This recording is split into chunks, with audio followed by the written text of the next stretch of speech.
Day, when I walked up to the Public Astronomical Observatory, I saw such a wonderful institution and it was so beautiful. I was so impressed. I asked the people there, who is behind all this?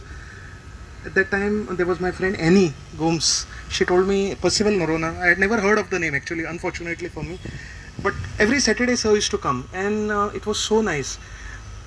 As I started sitting with him and talking to him, our common interest of astronomy and history brought us together. I asked him a question once. He said, "Come to my house. I have a book. I will show you." So I went to his house. Then he told me what you wanted. So I said, "You had a book." So he said, "Not one book. I have 47 cupboards of books. What do you want? Tell me." I have. He had everything. He was a man having everything. For almost 18 years of my life, every day I used to crave for those evenings. 7:30 I used to rush from home and I used to sit with Percival sir.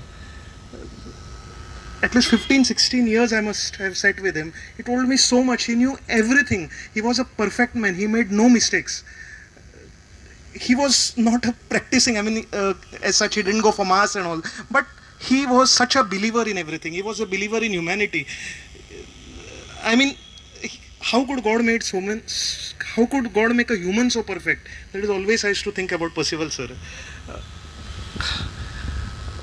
One evening when I went there, he was a bit lonely. He said, Satish, he told me, in that tone, Satish, when I was young, Mama she wanted me to get married. And she brought beautiful, pretty photographs of girls. I should have got married, Satish, he said. So I said, don't worry, because you are a bachelor, you have achieved so much. And unfortunately, I am married, I said.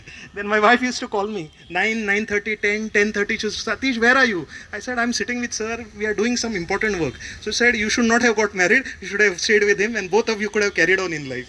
He was everything. He was everything. They don't make anything like this anymore. Percivals are not created anymore. One evening he was sad and he told me, Apre moala deluge. I said, what are you saying, sir? He said, like this astronomy, we started a nice organization, but now what happens is people don't take interest and all these things are there. It will not carry on and all. That day, I remember that day as sir goes down, I told him, sir, don't worry, Apre Mohala deluge is not going to happen. As far as I am alive, AFA, nothing will happen to it. And we will take care of AFA. And from that day, I adopted AFA like my child and we have carried it on with everybody. And I want to promise you, sir, before you go down, that we are there. We are looking after AFA and your name will always remain there. You will always be with us.